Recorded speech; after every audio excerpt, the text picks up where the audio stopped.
This video is brought to you by my generous backers over on Patreon. If you'd like to support the channel and get cool perks like access to the Discord, seeing the videos a week before anyone else, or exclusive Patreon only gameplays, then feel free to check out my Patreon. The link's in the description below.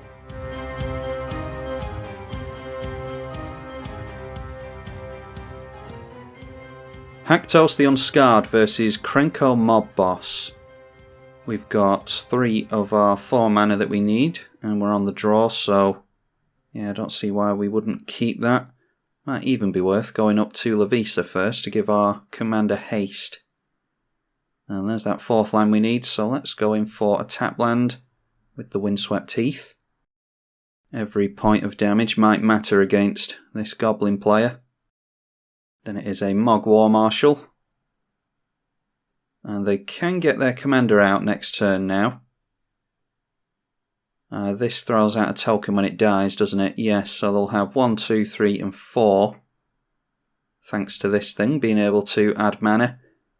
Anyway, let's go for the plains into the Signet. And then depending on what our opponent does here, if they're going for Krenko, I don't think I will, but yeah, if I'm not too worried about what they're doing, I might take a turn off and go for Coercive Portal. Alright, they make a 3rd land, so that means they only have to sack 1 goblin for Krenko. They may just go in for a Lord instead. That is, alright, Goblin Matron, that's a tutor. Search for a goblin, reveal it, put it into your hand.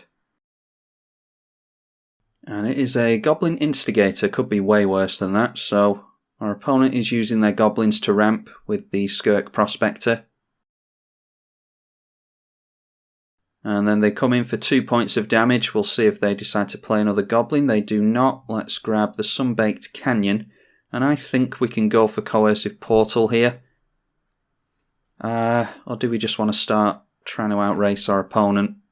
I think the wiser move is to outrace our opponent here. We can always go for the Coercive Portal or Iroas next turn. Yeah, we don't have haste, and there's no guarantee that we're going to get into haste. So we might as well just play it now. Let's see which number we roll. Hoping for a 4 here, to be honest. Okay, we roll. Yeah, we're protected from everything apart from 2 CMC. There's no 2 CMC stuff in play. There will be when this comes in, so we'll have to look out for that. But this is where Iroas and Menace comes in handy. If our opponent only has 1 2 CMC creature in play and we have Menace, they can't block with that 1 blocker. So Iroas is going to come in handy here, I think. We can start getting some commander damage onto our opponent. Okay, Temple of the False God as well, so we may well see their commander as well. They sack the Goblin Matron. Then go in for a Battle Hymn. Red for each creature you control, and that takes them into Gauntlet of Power. They've only got 1 card left in hand, so I'm surprised they haven't gone in for Krenko yet, to be honest. We've got protection from one of these goblins, so we might as well kill it. And our Haktos now has +1/+1, which is actually relevant. That means we kill them in 3 turns, not 4. We get +1/+1 from the Gauntlet of Power. And single combat is a really good draw as well. I would love to get down the Coercive Portal to try and draw into a land, but I think we go in for Iroas here. Our opponent's given us quite a lot of time to work around them here. So we swing in every turn, we don't have a choice with that. And like I said, our creature has Menace. The only thing they could block with is that.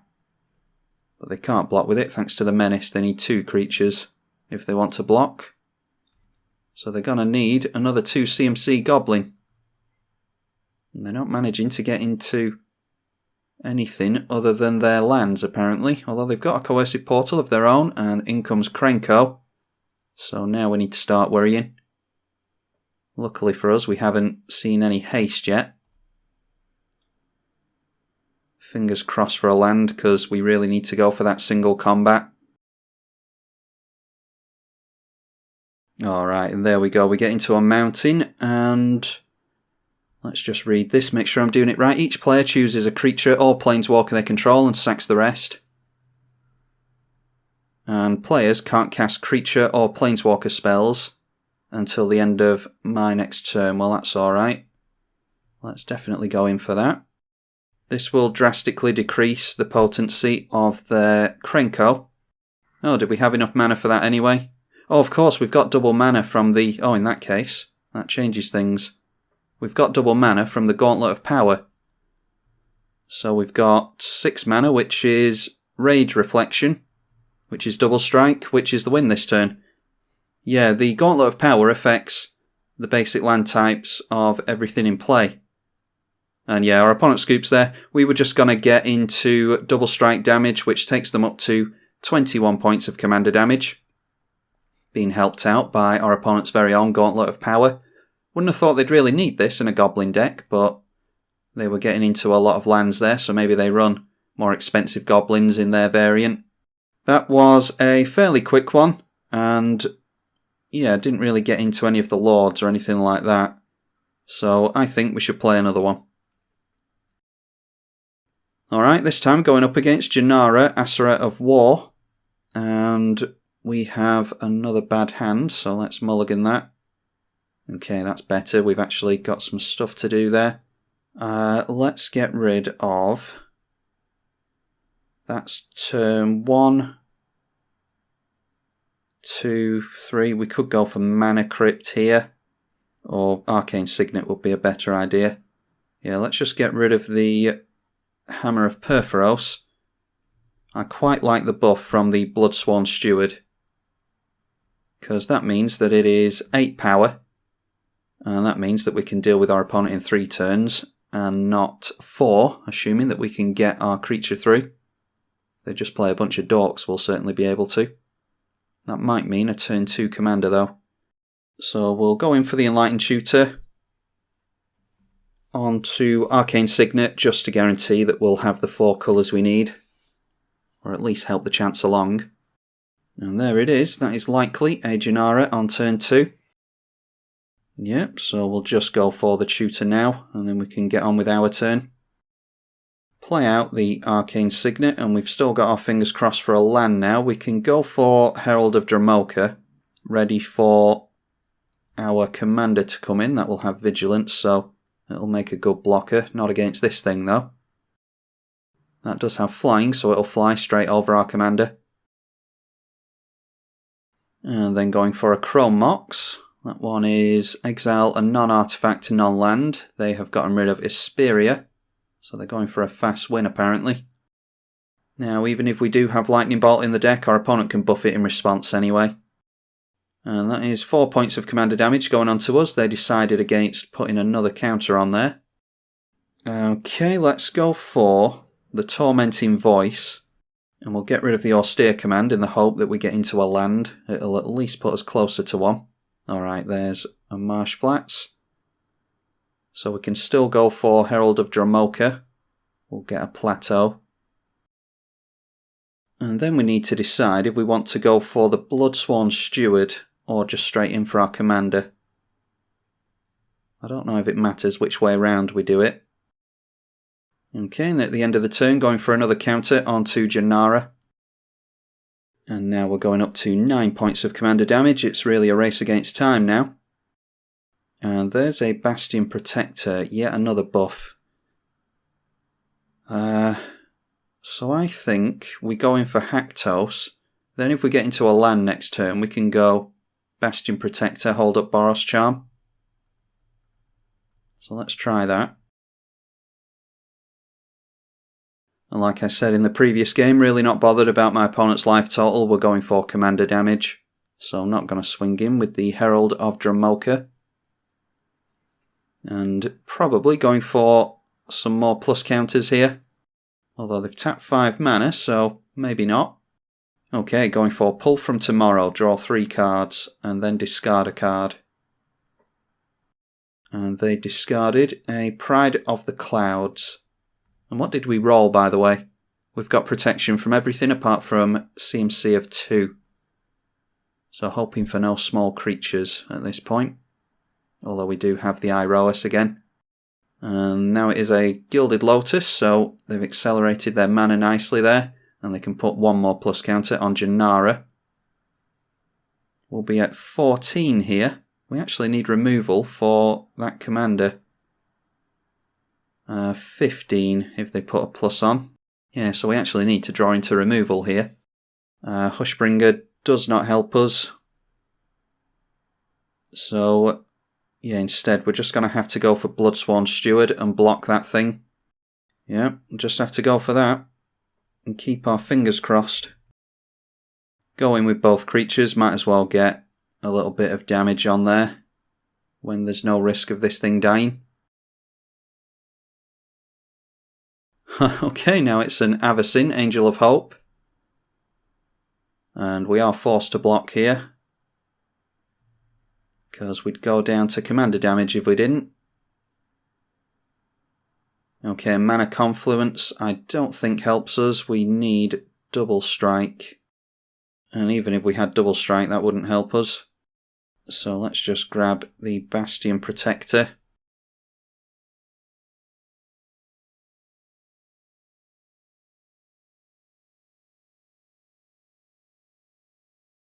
Yeah, so we just go down here. Some tweaking to be done, I think. Our opponent was just much faster than we were in this game. I think there's some cards that I've put in that I don't necessarily care about. Hushbringer's one of them. I've got Hushbringer and Torpor Orb in the deck. I might take them out and look for some more haste enablers. We really need our commander to come down with haste. So there we go down to commander damage.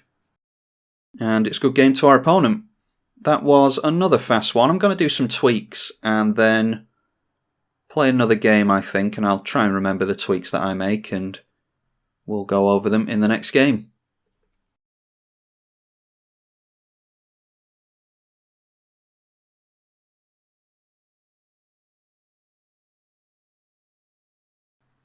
Alright, let's try for a third and what is probably a final time. And this time we're up against a new Theros commander, Gallia of the Endless Dance. So let's see how many satyrs our opponent can cram into this deck. I was going to make that one at one point and then I decided to go for some other commanders from the set. I was disappointed with the spoilers at first from the new Theros set. But then as the set spoilers progressively went on, there were cards that I became more excited about, Haktos being one of them. And our opponent's got fast mana. We'll have to see if we can beat the fast mana here. They go for Growing Rights of Itlamok and grab themselves a Raminap with a fetch in the bin. So that Rolling Earthquake might be a really good draw. We'll just go for the Plains into the Talisman. And we could go for our commander on turn 3 with that. There's the Raminap from our opponent. And they go straight in for a Tiger. Okay, there's a Birds of Paradise as well. So we could go in for our commander. And then Rolling Earthquake afterwards would be 1, 2, 3, 4 into X. Making it a 5 mana spell, which means we've got protection. Probably wipes out their board. Yeah, let's just go in for the commander then. Not really too worried about what we have protection. Oh, we don't get past the Raminap then. I don't think they're going to want to block with Raminap anyway. They just keep playing Misty Rainforest out of the bin. Although that doesn't mean that they don't have any lands in hand. I think we're just definitely going in for the Rolling Earthquake. And as long as the CMC on this isn't 3, i.e. we don't put 2 into X, then we're not going to deal any damage to our own commander. The CMC of a card can change on the stack. And yeah, they go for their commander, which I thought they would. Was not expecting a Legion War Boss though. That's a 0 CMC creature, so we can block that. We've got protection from it. So might as well kill that off. Growing Rights of Itlamok flips over. That's not going to be of much use to them. Unless they can do something at instant speed. Angelic Skirmisher for us. Yeah, let's go for this Rolling Earthquake and slow our opponent right down. Now, X is 3 currently. That would make the CMC 4, so we've got protection. We can actually hold up the Wasteland. Yeah, so I don't mind that. Yeah, let's hold up Wasteland here. That wipes the board. And then our commander has to swing in. We've got 3 more hits with that. May hold up the Wasteland and hope for a land next turn. And then we can go for Rage Reflection. That will give our commander double strike. Now a Mox Amber, and they do have a legendary in play. We could Wasteland that. And that would take them off 2 mana. Okay, that is Garruk Relentless. They can't use this. This targets, doesn't it? Yeah, that targets on both accounts, which we're not worried about. So yeah, I think we just carry on holding up Wasteland. If we don't draw into a land next turn, then we can just assume that we're going to have to hit our opponent another 3 times, maybe. This is a potent list our opponent's come up with. Now it is Arin Cord, so it's just a... Yeah, it's just a token build by the looks of it. I don't think I've seen another Satyr yet. Alright, but we do get into a land, so I think we just go in for Mana Reflection. Well, we could surprise our opponent with that and go for... That is Vigilance, First Strike, Lifelink. Yeah, let's just go for the Rage Reflection. We'll grab a Plateau. We will attack our opponent. And just try and ignore the Planeswalkers for as long as we can. We only need to hit them once. They go down to life total and commander damage. We haven't been able to get a buff on our commander this game, so... Not going down to 3 combats like we would like them to. They've generated a heap of mana by turn 5, though. Do they have a board wipe?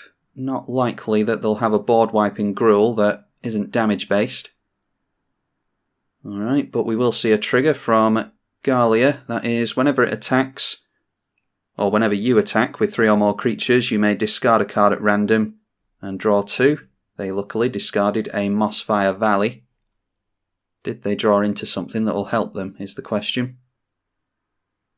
A Kessig Wolf Run, yeah, I think we outraced them here. They needed a 3 CMC creature, really, although we've got single combat anyway.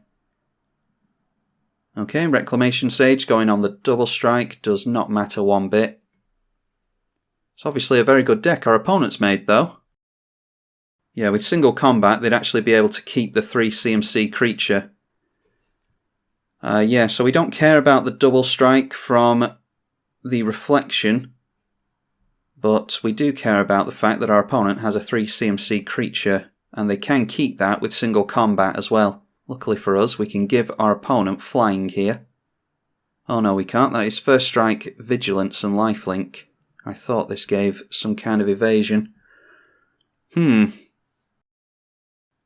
then, so what to do? Let's try and get into... Some kind of buff might help us. Or do we just want single combat? Well, I can hope that we get into a land for the turn, so let's just go Thrill of Possibility, discarding the Anger. And we do get into a mountain. Then Savage Beating is untap all creatures you control. There's an additional combat phase. Our commander will be dead to the Reclamation Sage because they can block with that. So let's just force the issue. We'll go for single combat. They get to choose which creature they keep. They will not be able to play creature spells. I think it's creatures it stops, isn't it? Players can't cast creature or planeswalker spells. Well, they've already done all that, I think. So, in that case, it's just replay Haktos next turn. We've got haste thanks to the Anger. We have to swing into the Rec Sage, and our opponent blocks. Yeah, we've got Anger in the bin, so we just replay our commander and swing in next turn, I imagine. Oh, that wipes out Planeswalkers as well, doesn't it? Wow. That was a really good board wipe against our opponent then. I completely forgot about single combat. I've never played it in any other deck. Okay, our opponent has 1 card in hand and a heap of mana. Oh, we can't... Is it until our next turn? Oh, until the end of our next turn. Alright, need to learn what single combat does, clearly. So, we can't do anything. We just pass the turn and hope that our opponent doesn't get into something that they can block with. Oh, they might go down to Mana Crypt actually. No, they don't. That's good. I want to take them down to our own commander. Losing to Mana Crypt would feel cheap. Oh, and there's a Primeval Titan. We are always going to have protection from a Primeval Titan.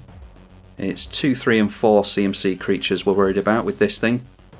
Maze of Ith won't help them, although it'll come in tapped anyway.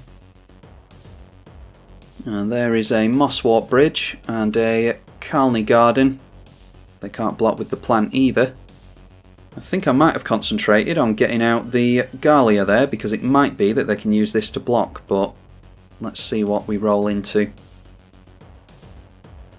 Yeah, protection from everything apart from 2 CMC creatures, so they would have had to block with their commander, but it would have saved them another turn. We've got nothing else to do. No, I'd rather hold up the Wasteland. Let's just swing in and see if our opponent's got anything. Yeah, looks like they've got something to do, but apparently it doesn't help them. I was thinking of going in for the Herald of Dromoka, just in case they did have something, and then we'd still be able to hold back Haktos as a blocker against this. But, yeah, probably should have done that in hindsight. I decided to hold up the Wasteland instead. That was a very interactive game. I'm really happy with that one. And a very interesting build of our opponent's Gallia, I think it's called. I've been kicked out into the lobby. Anyway, hopefully you enjoyed these Haktos games. Be sure to leave the video a thumbs up and go for a subscribe if you enjoyed this one. I'm tribalkai on the EDH channel. Thank you for watching.